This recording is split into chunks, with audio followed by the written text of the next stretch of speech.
जब आप रात के आकाश को देखेंगे तो आपको अपने चारों ओर तारे दिखाई देंगे, ताकि आपको लगे कि आप ब्रह्मांड के केंद्र में हैं। लेकिन क्या वाकई ऐसा है? यदि नहीं, तो इस ब्रह्मांड का केंद्र कहाँ है? वास्तव में ब्रह्मांड का कोई केंद्र नहीं है। लगभग 1300 अरब साल पहले बिग बैंग के बाद से हमारे ब्रह्मांड का विस्तार हो रहा है। लेकिन बिग बैंग कुछ खास नहीं है, बिंदु पर केंद्रित नहीं हुआ। बिग बैंग के समय ब्रह्मांड में सब कुछ विश्वसनीय रूप से गर्म था, एक छोटी वस्तु जिसका द्रव्यमान असीमित था। फिर ब्रह्मांड हर जगह समान रूप से फैलने लगा। आज भी ब्रह्मांड का विस्तार उसी तरह जारी है। इसका कोई मूल बिंदु नहीं है, कोई केंद्र नहीं है। विषय को समझने के लिए एक 2 आयामी चींटी की कल्पना करें जो एक गोल गुब्बारे पर रहती है। चींटी की दृष्टि से गुब्बारे में कोई भी स्थान एक जैसा दिखता है। गुब्बारे के गोले का कोई केंद्र और कोई किनारा नहीं है। गुब्बारा फुलाते रहे तब चींटी इसे 2 आयामों में फैलती हुई देखेगी। गुब्बारे पर स्याही से डॉट्स बनाएं।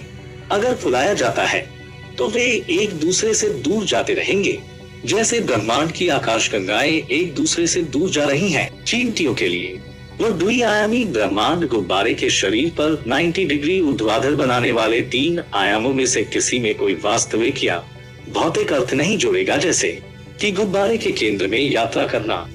संयुक्त राज्य अमेरिका में ओहियो स्टेट यूनिवर्सिटी के एक खगोल भौतिकीविद बारबरा रायडेन ने कहा, चींटी किसी भी उतार चढ़ाव का अनुभव नहीं करेगी, चाहे वह दाएं या बाएं, आगे या पीछे हो। हमारा ब्रह्मांड उस चींटी के गुब्बारे के द्विआयामी ब्रह्मांड का त्रिआयामी संस्करण है। हालांकि वैज्ञानिकों ने अभी तक ये पता नहीं लगाया है कि हमारे ब्रह्मांड का आकार एक गुब्बारे के सतह क्षेत्र जितना सीमित है या नहीं। ये इस बात तक सीमित हो सकता है कि बिग बैंग के दौरान बनाई गई रोशनी ने कितनी दूर यात्रा की है, लेकिन खगोलविदों के इस अवलोकन से हमें ब्रह्मांड के एक छोटे से हिस्से का ही ज्ञान होता है। वास्तव में हमारे पूरे ब्रह्मांड की कोई सीमा नहीं हो सकती है। ये अनंत मात्रा का हो सकता है। यदि ऐसा है तो हमारा ब्रह्मांड एक रबर शीट की तरह सपाट और विस्तृत हो सकता है, जो केवल अनंत काल तक विस्तार कर रहा है, या त्रिआयामी किशमिश की रोटी की तरह जो अनिश्चित काल तक फैलती रहती है और इसमें किशमिश भी एक दूसरे से दूर जा रही है, जैसे ब्रह्मांड की आकाशगंगाएं एक दूसरे से दूर जा रही हैं। अगर हमारे ब्रह्मांड की कोई सीमा नहीं है तो इसका कोई केंद्र नहीं है।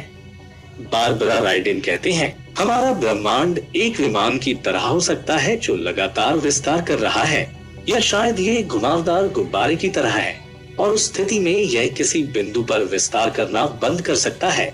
किसी भी तरह से ये असीम है और इसका कोई केंद्र नहीं है। हालांकि अब तक जो सैद्धांतिक अवधारणाएं विकसित हुई हैं और जो अवलोकन किए गए हैं, उनसे हमारा ब्रह्मांड सपाट लगता है, लेकिन वैज्ञानिक अभी भी सुनिश्चित नहीं है कि हमारा ब्रह्मांड सपाट है या इसकी वक्रता इतनी चौड़ी है कि ये सिर्फ सपाट दिखती है, जैसे गोल पृथ्वी हमें सतह से चपटी लगती है। ये विचार कि ब्रह्मांड का कोई केंद्र नहीं है और कोई किनारा नहीं है, अंतरिक्ष के ब्रह्मांडीय सिद्धांत के अनुरूप है। ब्रह्मांड संबंधी सिद्धांत ये है कि ब्रह्मांड में कोई भी स्थान एक दूसरे से भिन्न नहीं है। यह देखते हुए कि कैसे आकाशगंगा समूह बिखरे हुए हैं और ब्रह्मांडीय माइक्रोवेव पृष्ठभूमि से पता चलता है कि जब आप बहुत दूर जूम आउट करते हैं तो ये हर जगह समान दिखाई देगा। पूरे इतिहास में हम मनुष्यों ने गलत समझा है कि हम ब्रह्मांड के केंद्र में या उसके निकट हो सकते हैं, और वह केंद्र पृथ्वी, सूर्य, आकाशगंगा हो सकता है।